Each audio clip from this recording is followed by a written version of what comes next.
Welcome to Mind Sherlock, where every case challenges your intellect, every clue sharpens your instincts, and every mystery pulls you deeper into the unknown. Grab a seat, stay sharp, and let's unravel the truth together. Chapter 1. The Deadly Wager. The chandeliers of Ashford Manor glittered like 1,000 tiny stars, their golden glow casting elegant shadows on the polished floors. The dining hall, with its high ceilings and intricate wood panelling, was filled with the murmurs of polite conversation, the clinking of fine crystal, and the soft strains of a violin quartet playing in the corner. Lord Reginald Ashford, a man of aristocratic bearing and impeccable manners, presided over the evening's affairs with effortless grace. Seated at the grand table were London's elite and infamous alike, each guest handpicked for their notoriety or influence. This was no ordinary gathering. Ashford's dinners were legendary, known for their extravagant feasts and, more notably, the games of chance that inevitably followed. Here, fortunes had been won, reputations shattered, and secrets exchanged under the guise of innocent wagers. And tonight would be no different. At the far end of the table sat Charles Whitmore, a man whose name was synonymous with both fortune and folly. A gambler of considerable skill and even greater arrogance, Whitmore relished the thrill of a wager, believing himself invincible at the art of risk. Beside him, Eleanor Hartley, his devoted fiancée, smiled demurely, though her eyes betrayed a quiet unease. To their left, Henry Stokes, a sharp-eyed businessman with a perpetual scowl, sipped his wine in brooding silence. And across from him, the enigmatic Madame Renée Laurent, draped in dark silks and pearls, observed the room with a knowing gaze, her lips curved in a secretive smile. The evening was pleasant, the conversation engaging, but beneath the civility there was an undercurrent, a tension unspoken, a game already set in motion. As the servants cleared away the final course, Lord Ashford leaned back in his chair, swirling the deep red liquid in his glass. His gaze drifted across his guests, eyes sharp with amusement. "Gentlemen, ladies," he said smoothly, "tonight we find ourselves in the presence of some of London's finest minds and sharpest instincts, and yet among us sits one man who believes himself superior to chance itself." All eyes turned to Charles Whitmore, who smirked and raised his glass in a mock toast. "I merely state facts, Lord Ashford," Whitmore replied, his voice dripping with self-assurance. "A bet is not a matter of chance, but of calculation. The fool relies on luck. The skilled man ensures he never loses." Across the table, Henry Stokes scoffed, setting his glass down with a little too much force. "Strange, then, that you've left a trail of ruined men in your wake, Whitmore. Or do they simply lack your skill?" Eleanor's fingers tightened slightly around her napkin, but she said nothing. Madame Laurent gave a soft laugh. "You play with fire, monsieur. Even the cleverest gambler meets his match eventually." Whitmore's grin widened. "Madame, I would stake my very life on a wager if I knew the odds favoured me." The room fell into an uneasy silence. Lord Ashford's lips curved into a slow smile. "Would you indeed, Whitmore? Well then, perhaps tonight we shall test that claim." The warmth of the room seemed to dim as the conversation turned toward fate and the consequences of a wager. "Luck is merely an illusion," Whitmore declared, leaning forward, his eyes glinting with reckless certainty. "Those who speak of it do so only to justify their failures." "And yet," Poirot's voice, soft but firm, cut through the air like a blade, "the greatest gamblers in history have fallen, mon ami. Do you suggest they were all simply incompetent?" Whitmore laughed, dismissing the thought with a wave of his hand. "They lacked nerve. A true player knows when to hold his ground and when to raise the stakes." Henry Stokes exhaled sharply. "Easy words for a man who never pays the price himself." Eleanor turned to Whitmore, her voice softer, almost pleading. "But Charles, surely even you must acknowledge there are some wagers not worth making." Whitmore turned to her, his gaze unreadable. "Every wager is worth making if the prize is high enough." The words sent a shiver down Eleanor's spine. Across the table, Madame Laurent swirled the wine in her glass thoughtfully. "And what, monsieur, is the highest stake one can offer?" Whitmore held her gaze, a slow, taunting smile playing at his lips. "Why, one's own life, of course." A hush fell over the table.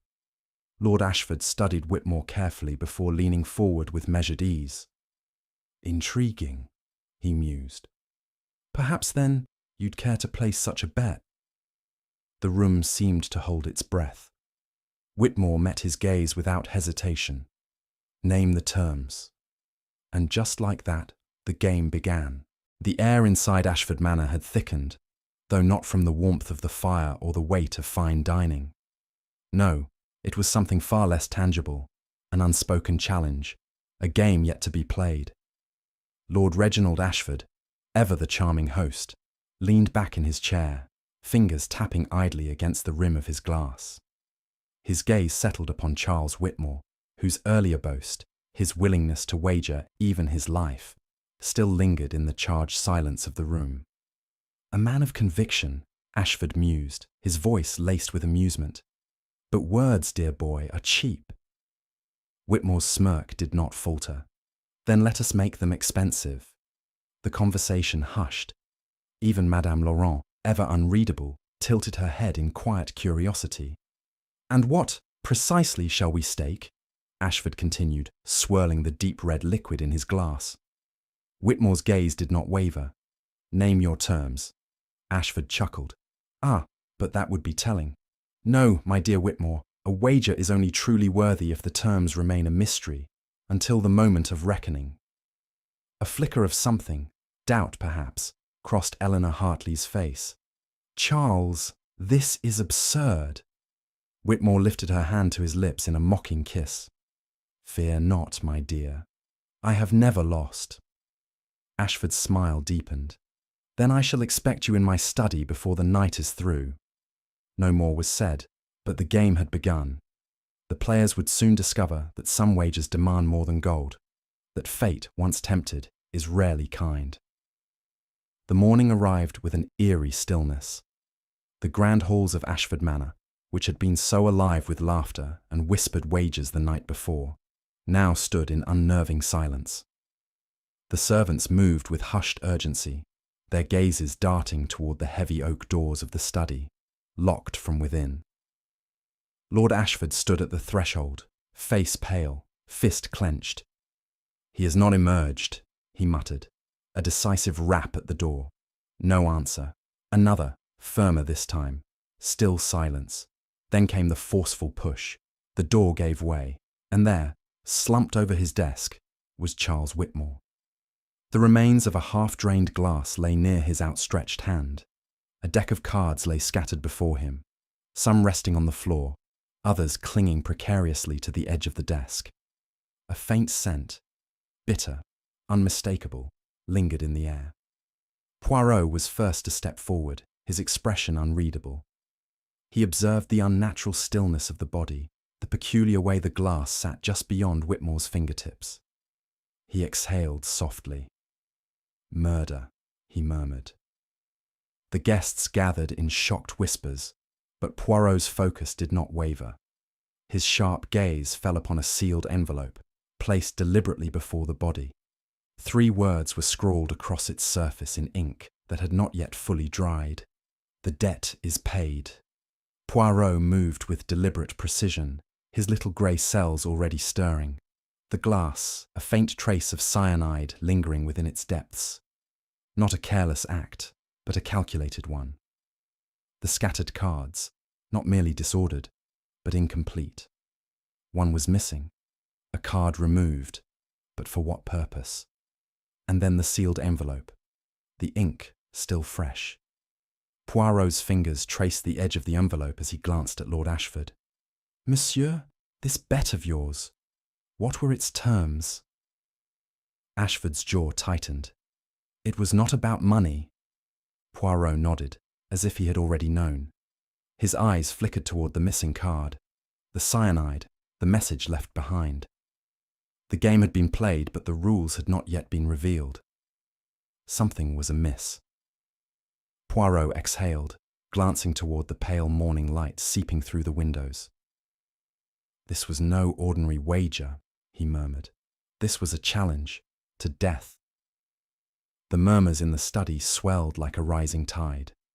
Charles Whitmore had been found slumped over his desk, a half-drained glass at his side, the bitter scent of cyanide lingering in the air. To the untrained eye, the conclusion seemed inevitable. Suicide. His gambling debts must have caught up with him, muttered Henry Stokes, shaking his head. He always thought himself invincible. Eleanor Hartley let out a strangled sob. No, Charles would never. Poirot raised a hand, silencing the speculation. His sharp gaze swept the room. Mes amis, he said, it is dangerous to see only what is placed before us. Suicide? Number. This is something much more deliberate. The room stilled. Poirot bent closer to the desk, his moustache twitching. The objects before him did not speak of a man's despair, but of careful staging. This was not the end of a reckless gambler's luck. This was murder. Poirot moved with quiet deliberation, his eyes taking in the precise details others overlooked. The glass, placed just out of Whitmore's reach, as though set there after his hand had fallen still. The playing cards, scattered, but not randomly so. A pattern had been disturbed, but one card was missing. The body itself, slumped unnaturally, rigid in a way that suggested he had not collapsed mid-drink, but rather had been positioned afterward. Poirot straightened. Non, mon ami, he murmured, addressing the lifeless figure of Whitmore. You did not choose to die tonight, did you? A flicker of understanding passed through his mind.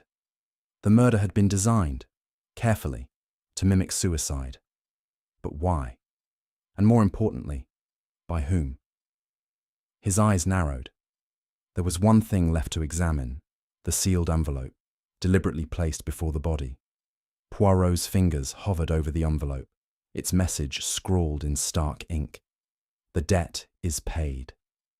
Carefully, he lifted the seal and unfolded the letter inside. The room held its breath as he scanned the page. Then, his expression darkened. Well? Lord Ashford prompted, his voice taut. Poirot remained silent a moment longer, his mind absorbing each word. Finally, he exhaled. This is no ordinary wager, mes amis. This was a game played in shadows, one where the loser would pay not in money, but in life. Madame Laurent, ever composed, tilted her head. A confession, perhaps? No, Poirot said, shaking his head. A final move in a game far older than last night's bet. Whitmore knew something that made him a target, and his killer ensured that knowledge died with him. His fingers traced the words once more. The debt is paid. But paid to whom? And for what? One thing was certain. This murder had been long in the making. Poirot set the letter down, his mind assembling the puzzle before him. The cyanide, the scattered cards, the missing piece, the message left behind. Then he looked up, his gaze sharp as a blade. Mes amis, he said, his voice solemn. This was no mere wager. The guests remained frozen, caught between shock and anticipation.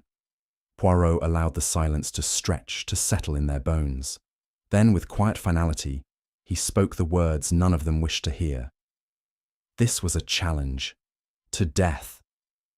A challenge that had now been answered. The true game had only just begun.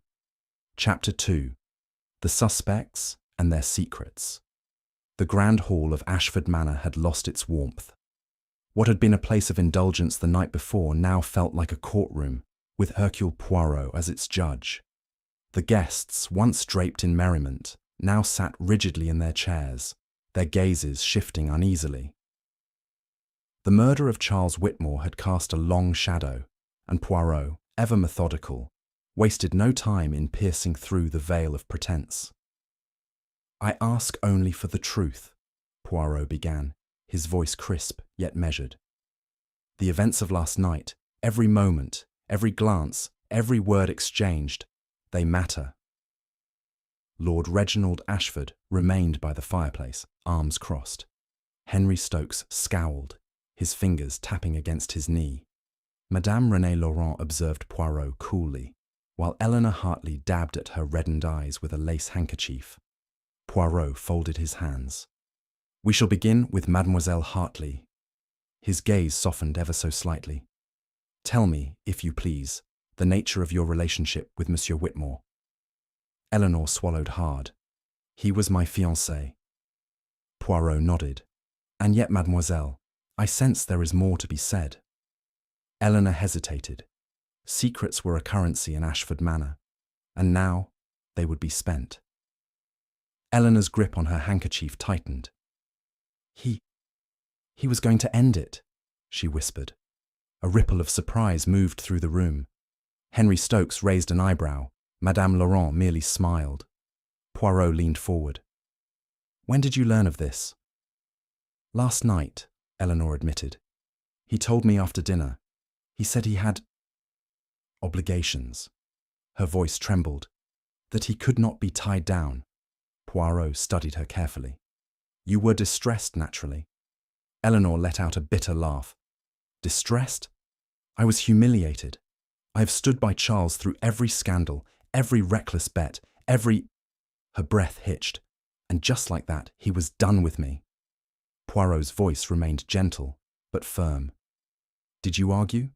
Eleanor nodded. "Yes, but I left before it escalated. She hesitated, glancing at the others. "I wanted to be alone." "Yet you did not return to your chambers," Poirot observed. "A maid reported seeing you in the east corridor well after midnight." Eleanor's lips parted, but she said nothing. "Tell me, mademoiselle," Poirot continued, his voice impossibly soft. "Were you alone?" Eleanor's silence was answer enough. Henry Stokes exhaled sharply. "What exactly are you implying, Poirot?" "Nothing yet," Poirot answered lightly. "Only that you and Monsieur Whitmore had a complicated financial history, no?" Stokes scowled. "I lost a considerable sum to Whitmore, yes, but I am hardly the first to suffer under his greed." "Lost?"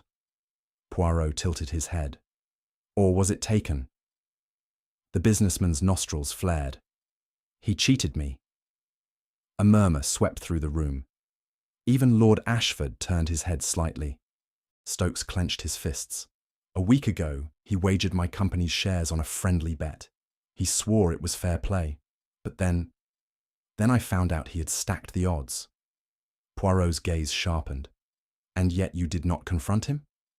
"Oh, I did," Stokes spat. "Last night, in fact. I told him he was a fraud, that I would see to it that he paid back every penny. He laughed in my face." His lips curled. "Said I should consider it a lesson in humility." Poirot tapped his chin. "A man such as yourself, proud, wealthy, does not take well to being humiliated." Stokes narrowed his eyes. "I don't like what you're suggesting." Poirot only smiled. "Ah, but I have suggested nothing, monsieur." But the seed of doubt had been planted. All eyes turned to Madame René Laurent, who, unlike the others, seemed entirely unperturbed by the proceedings. Poirot folded his hands. "Madame, you spoke little last night, but I believe you observe much." A slow smile spread across her lips. "Indeed, Monsieur Poirot, but observation is not always meant to be shared." Poirot nodded. "And yet, you alluded to a debt Monsieur Whitmore owed you." Laurent tilted her head. "Did I?" "You did," Poirot confirmed. "And now I ask plainly, what was he to you?" A pause. Then, "A thief," she said simply. A hush fell over the room. Even Stokes looked startled. "Charles Whitmore stole from you," Poirot pressed. Laurent sighed, examining her nails. "Years ago, he borrowed a rather valuable painting from my personal collection, promised to return it, promised to win it back for me. And yet, despite his many wins, the painting was never returned." Poirot raised an eyebrow. "And so You sought repayment? She smiled. Of course. Did he pay? Madame Laurent took a slow sip of her wine. Not yet. Poirot studied her, noting the deliberate choice of words. Not he did not pay, but not yet. Do you grieve for Monsieur Whitmore? Poirot asked suddenly. Laurent's lips curled. Grief is for those who lose something they love, Monsieur Poirot. I lost nothing. A chill settled in the air. Poirot's little grey cells were stirring. Secrets lay thick in Ashford Manor, and the truth was only beginning to take shape. Lord Reginald Ashford stood by the mantelpiece, his fingers trailing absently along the intricate carvings of the wood. His expression was unreadable, detached, as though the tragedy that had befallen his household was nothing more than a regrettable inconvenience. Poirot, ever the keen observer, studied the man for a moment before speaking. Monsieur, you were the one who proposed the wager to Whitmore, were you not? Ashford gave a slow nod. I did. And yet, you offer little insight into its nature. Ashford sighed, swirling the brandy in his glass. What does it matter now, Poirot? The wager is void. Charles is dead. Poirot's eyes gleamed. But that, Lord Ashford, is precisely why it matters. A flicker of irritation crossed Ashford's face. It was a test of nerve, nothing more. Charles was insufferably confident in his own luck. I wished to see if his resolve would hold when faced with real risk. And what was this risk? Ashford hesitated. It was private. Poirot tilted his head. A wager of this nature. It was not about money, was it? Ashford's grip on his glass tightened. No. A pause. Poirot leaned in slightly. It was about something far more valuable. Ashford met his gaze. Yes. Poirot did not press further. Not yet. But secrets lay heavy in Lord Ashford's silence. Poirot's sharp gaze swept the study, landing on the fireplace. The embers had long since cooled, but among the blackened remains, something caught his attention. A fragment of parchment, charred at the edges. With careful precision, he retrieved it, smoothing it against the desk. Faint ink marks remained, the words broken, yet not beyond reconstruction. Will ruin us both if he tells them. Poirot's fingers tapped against his chin. Tells them what? Madame Laurent, watching from her chair, arched an eyebrow. Fascinating, is it not, Monsieur Poirot? How truth and fire are such natural enemies. Poirot did not respond. His mind was racing. Someone had tried to destroy this letter, but not entirely. Had they been interrupted? Or had they left just enough for him to find? One thing was certain. Whitmore had known something. Something worth killing for. Poirot turned his attention to the desk, his fingers tracing the polished surface. Then he stopped. Etched into the wood, subtle but deliberate, was a strange symbol. A circle bisected by a sharp vertical line. Poirot's moustache twitched. He had seen such symbols before. A mark of secrecy, of debts yet to be settled. He made a note of it before shifting his attention to the personal effects on the desk. Whitmore had always carried a gold money clip, a symbol of his wealth and status. It should have been here, among his belongings, but it was not. Murder, Poirot murmured, is rarely without motive, but it is also rarely without theft. The missing clip, was it a clue, a trophy, or had it been taken to mislead? One mystery fed another. Poirot turned back to Eleanor. Mademoiselle, I have heard your account, but I wonder, is there something more? She stiffened. I have told you everything. Ah, Poirot sighed. But in telling everything, one often leaves out the most important. Eleanor hesitated. Poirot let her silence speak before shifting to Henry Stokes. And you, monsieur, your alibi? I was in my room. Poirot's eyebrows lifted. Alone. Stokes frowned. Yes. Poirot's eyes twinkled. Then it is not an alibi, is it? Stokes scowled but said nothing. Two individuals, each with something to hide. But what? The pieces were shifting, but the puzzle was far from complete. The night was cold, the air dense with mist. Poirot stood by the window, deep in thought. The wager, the burnt letter, the missing money clip, the symbol, nothing fit together, not yet. And then, movement, a figure, barely visible through the fog, watching. Poirot's pulse quickened. The guilty always returned to the scene of the crime. His eyes narrowed. It seems, mes amis, that we are not alone in our search for the truth. The game was far from over. Chapter 3. The Ghost of Past. Bets. Hercule Poirot sat at Lord Ashford's vast mahogany desk, a pile of tattered ledgers and yellowed letters before him. The more he examined, the clearer the picture became. Charles Whitmore had lived by the gamble, and others had paid the price. For years he had orchestrated wagers not of fortune alone, but of lives ruined, reputations destroyed, businesses lost. His bets had been more than reckless. They had been cruel. Poirot's finger traced a name repeated across several documents. Victor Langley. He turned to Hastings, who stood watching. Mon cher, observe. Whitmore's past is not merely one of financial ruin. It is one of destruction. Look here. Victor Langley, a man ruined 5 years ago by a wager he could never win. Lord Ashford, standing nearby, exhaled slowly. Langley. Yes, I recall. He was once a man of means, until Whitmore led him to the slaughter. Poirot's brows lifted. Ah, and what, precisely, was the bet that cost him everything? Ashford's gaze darkened. His name, his reputation, his very existence. A silence settled.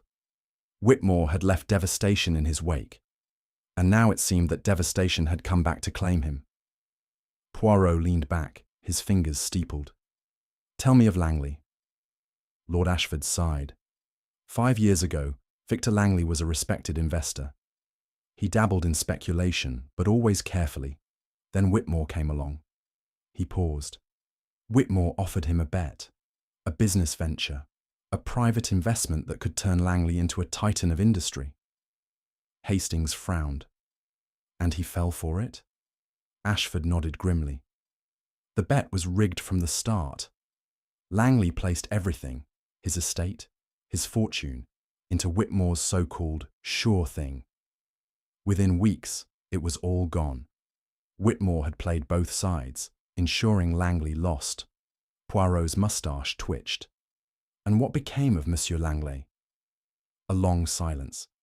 Then, he drowned, Ashford said quietly. A month after losing everything, they found him in the Thames. Poirot murmured, almost to himself, a wager of death. The room seemed colder. Whitmore had gambled with another man's life, and now it seemed fate had gambled with his.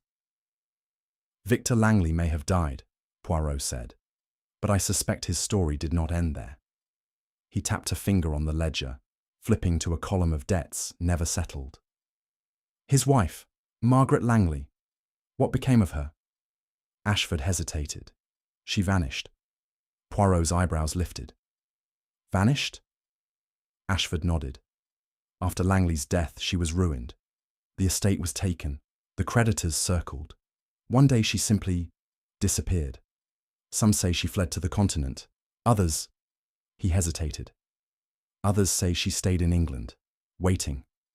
Poirot's fingers drummed against the desk. Waiting. For what, Lord Ashford? Ashford exhaled. For revenge. The words sat heavy in the room. Hastings cleared his throat.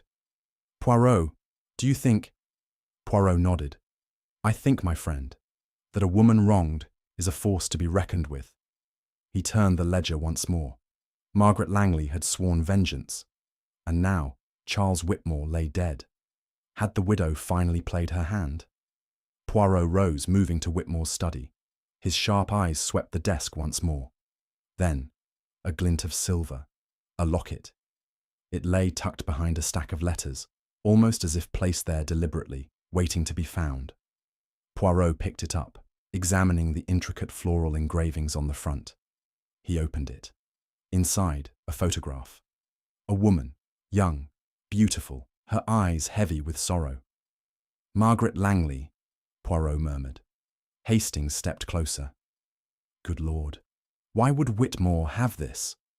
Poirot's gaze sharpened. Indeed, Hastings, why?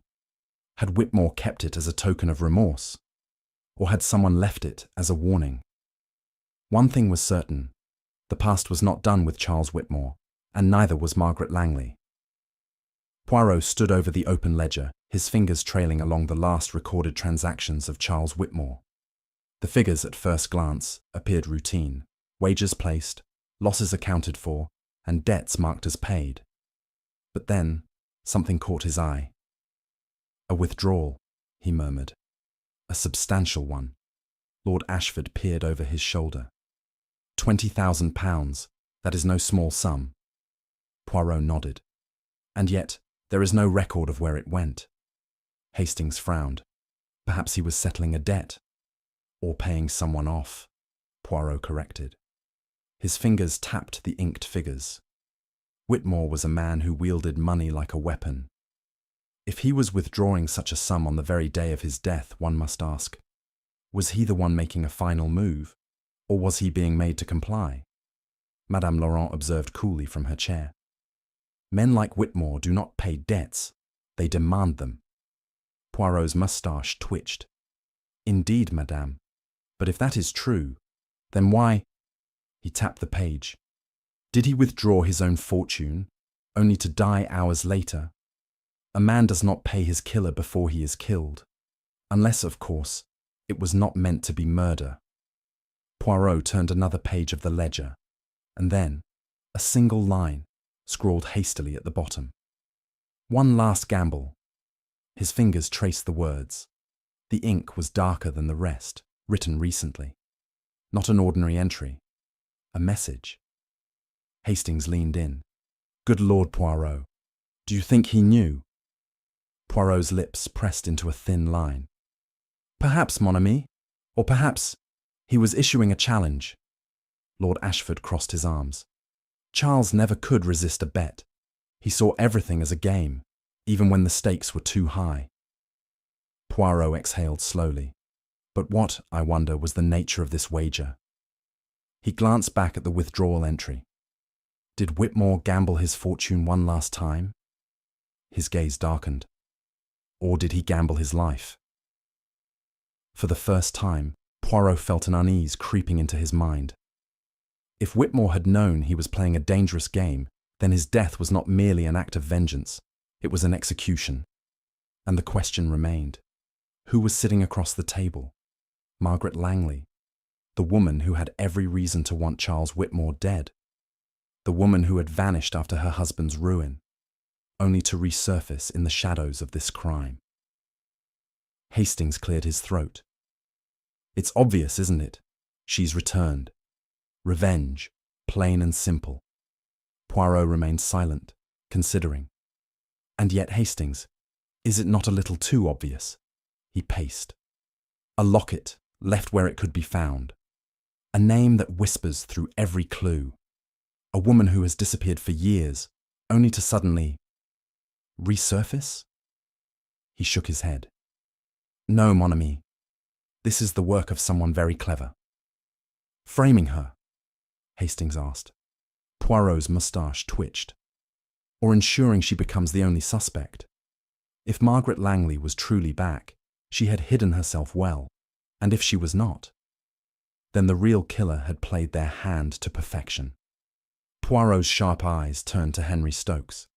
You claimed you were in your room, monsieur. Stokes folded his arms. And I was. Poirot smiled. Ah, but you forget, my friend, that silence is its own confession.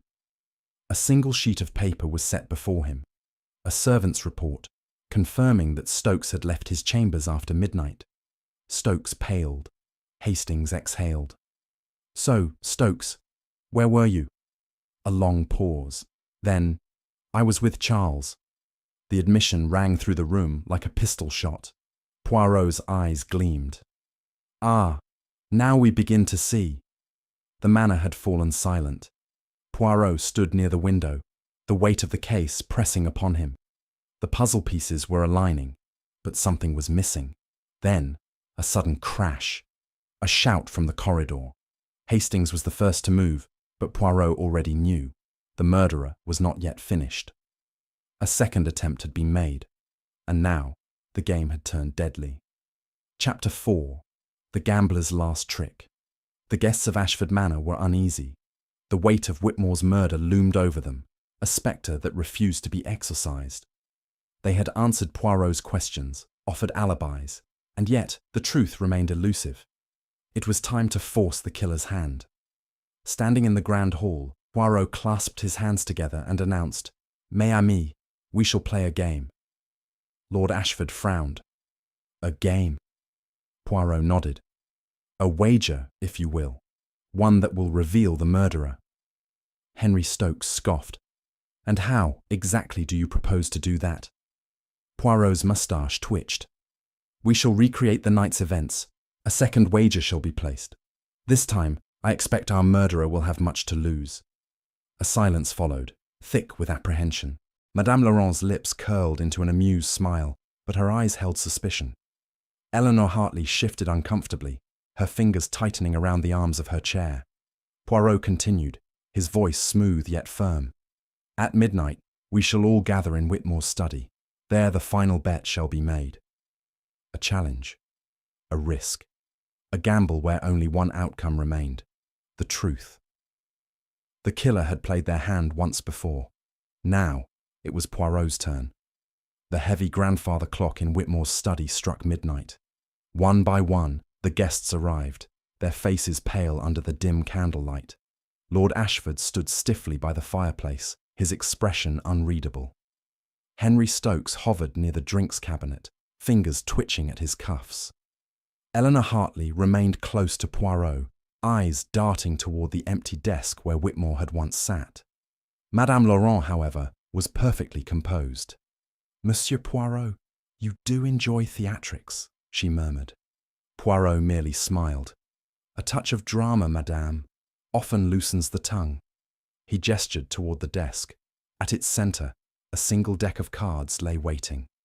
"The game is simple," Poirot said. "One final hand, the same as the night before." The silence was deafening. The guests exchanged uneasy glances. Then Lord Ashford spoke, his voice low. "And what precisely is the stake?" Poirot's eyes gleamed. "Why, the same as before, mon ami. A man's life." A sharp inhale from Eleanor, a flicker of something, anger, fear, in Stokes's gaze. The trap was set, and the killer, whoever they were, was already caught within it. Poirot's fingers traced the edges of the playing cards. "Curious, is it not," he mused, "that Whitmore's deck was incomplete?" Henry Stokes frowned. "What of it?" Poirot lifted a card from the pile. "A deck with a missing card suggests foul play. But I wondered, what if the missing card was not removed, but replaced?" From his pocket, he produced another deck. Identical. A duplicate. A murmur swept through the room. Lord Ashford's expression darkened. "Where did you find that?" Poirot's gaze never wavered. "In your study, Lord Ashford." A hush. The accusation hung in the air. Eleanor gasped. "You think, mademoiselle?" Poirot interrupted. "Number, I do not think. I know." He laid the two decks side by side. "A second deck means only one thing. The game was rigged. Whitmore never had a chance." Lord Ashford's fists clenched. "This is absurd." Poirot only smiled. "Is it, mon ami? Then why, I wonder, did Whitmore's final bet lead only to his death? A game of chance? Number this had been murder, carefully planned, executed with precision. And now the pieces were finally falling into place. From the moment Whitmore's gold money clip was discovered missing, Poirot had known it would return. And now, there it was, resting neatly on the mantelpiece, polished, untouched. A gasp from Eleanor. "That wasn't there before." Poirot nodded. "Non, mademoiselle, it was not." His fingers brushed over the initials engraved on the metal. CWA possession so dear to Whitmore, yet it had been missing from his body. Why? Lord Ashford's voice was tight. Someone placed it there. Indeed. Poirot turned the clip over, his thumb pressing against the small hinge at its base. With a soft click, the panel slid open, revealing a slip of folded parchment. Madame Laurent's smile faltered. What is that? Poirot unfolded the note, his lips curled. A name, madame, the name of his killer. The room fell into stunned silence. Poirot exhaled. Ah, so now, at last the game is over. The final wager had been made, and the price, a man's life. The room had grown colder. The weight of Poirot's revelations pressed upon the guests like an unseen hand. Then, a single revelation shifted the tide, a note found among Whitmore's belongings, bearing Eleanor Hartley's name. Henry Stokes scoffed. It is obvious, isn't it? She had every reason to want him dead. He humiliated her, discarded her like a used card. Lord Ashford nodded slowly. And if I recall, Eleanor was unaccounted for during the time of the murder. Eleanor's breath hitched. No, I swear to you I had nothing to do with Charles's death. Poirot raised a hand, silencing the accusations. Mes amis, let us not be too hasty. Mademoiselle Hartley was indeed betrayed by Monsieur Whitmore, but tell me, does that make her a murderer? Madame Laurent's lips curled. It makes her capable. Poirot studied Eleanor. No, I do not believe it. His gaze flickered toward the desk, where the damning note rested. This, I think, was left for us to find. But by whom? The real murderer had been clever. But perhaps, just perhaps, they had been too clever. As accusations swirled around Eleanor, Poirot's gaze drifted toward Lord Ashford. The man stood rigid, but his hands betrayed him. Fingers clenched, then unclenched. A slow tremor ran through them, so slight it would have gone unnoticed, except by Poirot. Lord Ashford, he said lightly, one might think you are nervous. Ashford exhaled sharply. Nonsense. Poirot tilted his head. Is it? I wonder, do your hands shake because of the cold? He stepped closer. Or because they once held a glass, a poisoned glass? A hush fell over the room. Ashford's face darkened. Poirot, you insult me. Poirot merely smiled. Ah, but I do not deal in insults, mon ami. I deal in truth. The trembling hands, the unspoken fear behind Ashford's eyes. Guilt was a heavy thing to carry, and it was crushing him. Poirot's voice remained calm. Tell me, Lord Ashford, have you had your coat cleaned recently? Ashford stiffened. What? Poirot gestured toward his sleeve. There, just at the cuff. A stain. Ashford glanced down instinctively, and in that moment, Poirot saw it, the slightest twitch of panic. Poirot reached forward, his fingers grazing the fabric. The stain was faint, but unmistakable, a trace of dried blood. Henry Stokes's eyes widened. Good God! Madame Laurent exhaled softly. So the game is up. Ashford swallowed hard. This means nothing. But Poirot shook his head. No, Lord Ashford, it means everything. The trembling hands, the misplaced deck, the note planted to frame Eleanor, and now this. The pieces had finally aligned, and the game was over. Poirot turned to face the assembled guests. Mes amis, he said, voice steady, the game is over. The tension in the room was thick, all eyes locked on him. Poirot exhaled softly. I have seen every move, every deception, and now at last, I know who made the final bet. A single moment of silence. Then, Poirot turned to Lord Ashford. You, mon ami. His voice was almost gentle. You orchestrated it all. Ashford's breath caught. The room held its collective breath. Poirot's gaze did not waver. Shall we lay our cards on the table? Chapter 5. Poirot's Grand Reveal. The grand drawing room of Ashford Manor was heavy with tension. The air carried a weight of unspoken fears, unvoiced suspicions. The guests, No, the suspects sat in silence, their gazes flitting toward one another. At the centre of it all stood Hercule Poirot, hands folded neatly before him, his sharp eyes observing the room like a master appraising a finished puzzle. The pieces had been scattered, the picture incomplete, but now, at last, he saw the whole. Lord Reginald Ashford sat stiffly in his chair, his face drawn, his hands clasped too tightly in his lap. Eleanor Hartley, pale and wide-eyed, stole nervous glances at Poirot, as if willing him to absolve her of blame. Henry Stokes scowled, his fingers tapping a rhythmic pattern against the arm of his chair, while Madame Renée Laurent, ever inscrutable, studied her nails with idle amusement. "You have called us all here, Poirot," Ashford said, his voice tight. "So, tell us, what game are we playing now?" Poirot allowed himself a small smile. "No game, Lord Ashford." A revelation, his gaze swept across them. "The time has come, mes amis, to uncover the truth. Tonight, we shall see who among you played the final hand in Whitmore's wager, who bet, not with cards or coin, but with a man's life." A hush fell.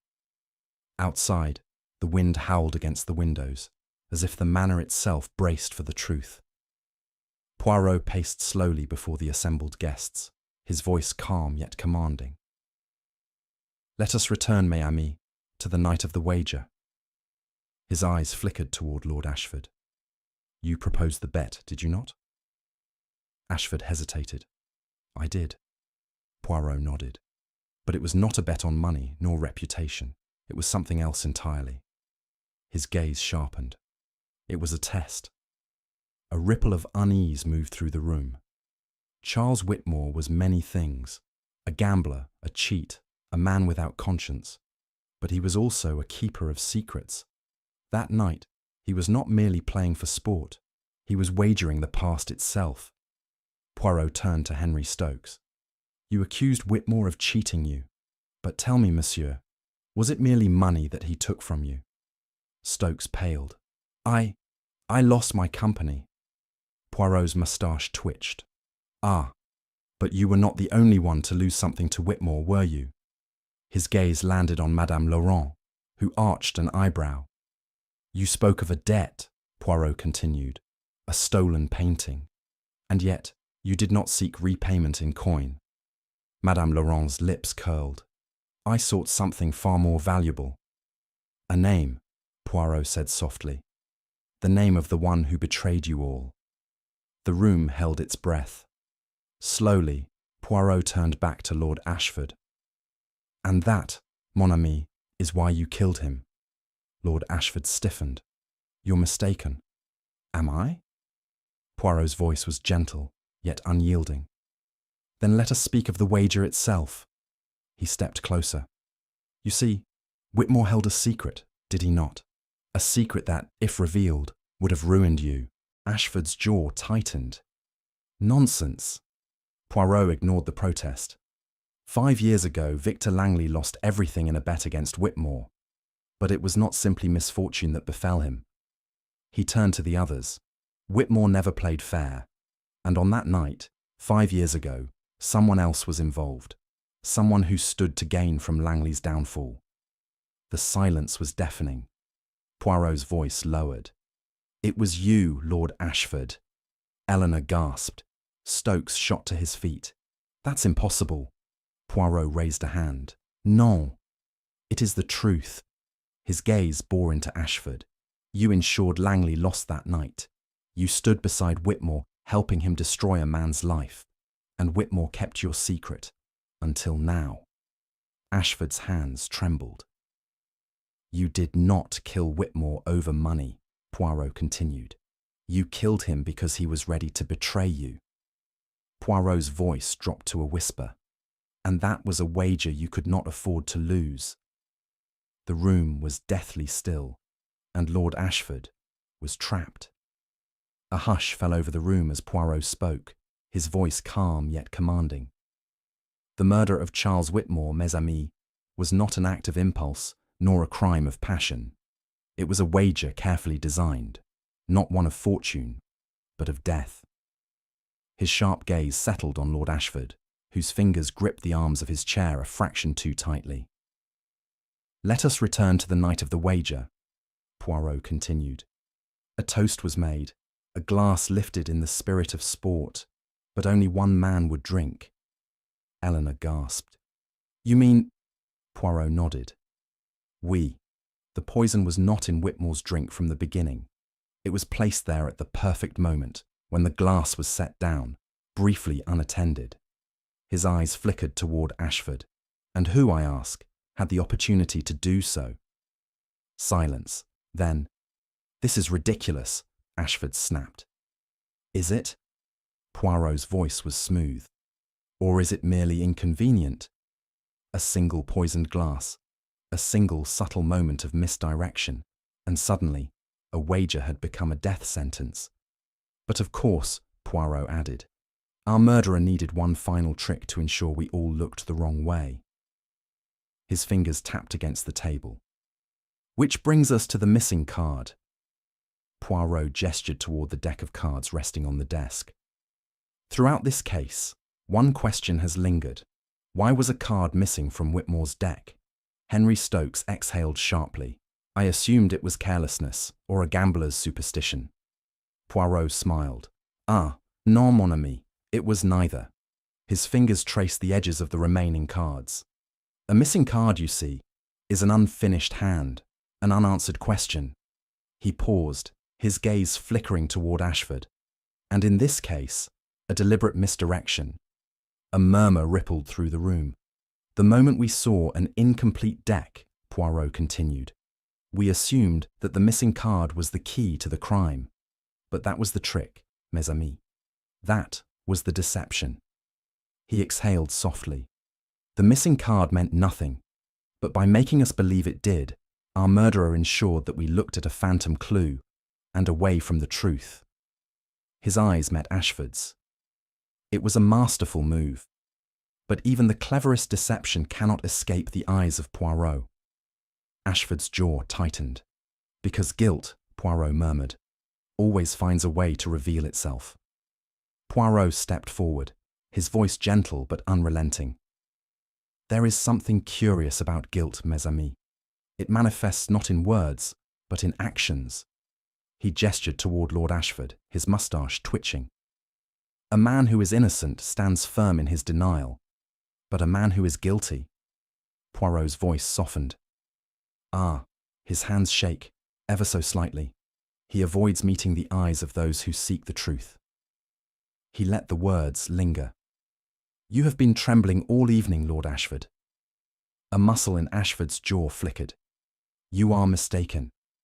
Poirot raised an eyebrow. "Am I? And yet, even now, your hands clutch the chair as if it were the last bet you could not afford to lose." Silence. Henry Stokes shifted uncomfortably. Madame Laurent smirked behind her glass of wine. Poirot tilted his head. "Shall we reveal the final card, Lord Ashford?" A bead of sweat formed at Ashford's temple. He had already lost. Poirot placed a single folded note on the table. "In Whitmore's gold money clip, we found this," he said. Ashford's breath hitched. Poirot unfolded the note and read aloud. "The game is up. I know what you did to Langley." A gasp from Eleanor. Stokes's face paled. Poirot's voice was quiet. "Whitmore was no fool. He knew the past was catching up to him. He knew he was in danger." He turned toward Ashford. "And he knew precisely who would kill to keep their sins buried." Ashford shot to his feet. "This proves nothing." Poirot only smiled. "Non, mon ami. It proves everything." The shaking hands, the poisoned glass, the calculated removal of a single card, the planted clues to frame Eleanor. "All of it," Poirot said, "was your wager. A final gamble to save yourself." His voice dropped to a whisper. "But you have lost." And Ashford had nothing left to say. The room was silent. Lord Ashford's breath came in short, shallow gasps. He looked to the others, Stokes, Madame Laurent, Eleanor, but found no allies, no escape. Poirot straightened his cuffs. You played well, Lord Ashford, but in the end, his moustache twitched. Even the cleverest wager cannot outsmart the truth. The weight of the words settled. A moment later, footsteps echoed from the hall as the authorities entered. 2 officers approached Ashford. He did not resist. There was nothing left to fight. As he was led toward the door, he paused, glancing back at Poirot. You always knew, didn't you? Poirot tilted his head. I suspected, but the truth, Lord Ashford, always reveals itself. Ashford's eyes darkened. I should have bet against you. Poirot smiled. Ah, but that, mon ami, is the one wager you would never win. And with that, the final hand was played. The case of the bet that cost a life was over. Final chapter. The cost of a life. The corridors of Ashford Manor were quieter now. The grand estate, once filled with whispers of wagers and secrets, had been reduced to a hushed solemnity. Outside, the wind stirred the trees, but inside, only the echo of past sins remained. Poirot and Hastings stood by the fireplace, watching as Lord Ashford was led away in handcuffs, his face pale, his once unshakable composure now a ghost of itself. Hastings let out a breath. And so, it's over. Poirot nodded, but his expression remained unreadable. Oui, mon ami. The case is solved. But tell me, do you feel that it is truly over? Hastings frowned. What do you mean? Poirot tapped a finger against his chin. Whitmore was a scoundrel, a man who played games with the lives of others. And yet, in the end, he became the victim of the very game he thought he controlled. Hastings exhaled. It was greed, wasn't it? Greed, pride, arrogance. It cost him his life. Poirot inclined his head. Perhaps. Or perhaps it was something more dangerous still. The belief that a man can control fate. He glanced toward the grand chandelier above, its light flickering. One can cheat at cards, Hastings, but one cannot cheat destiny. Hastings studied his friend's face. There was something deeper there, a question Poirot had yet to answer, and perhaps he never would. Eleanor Hartley stood by the great doors of Ashford Manor, her hands clasped together, her gaze distant. Poirot approached quietly. Mademoiselle. She turned, offering a weak smile. Monsieur Poirot. For a moment, neither spoke. The weight of the night still lingered between them. Then, she sighed. I thought I knew him, you know. Poirot inclined his head. Charles Whitmore? She nodded. I believed he loved me, that I was different from his other games. Her voice wavered. But in the end, I was just another wager, wasn't I?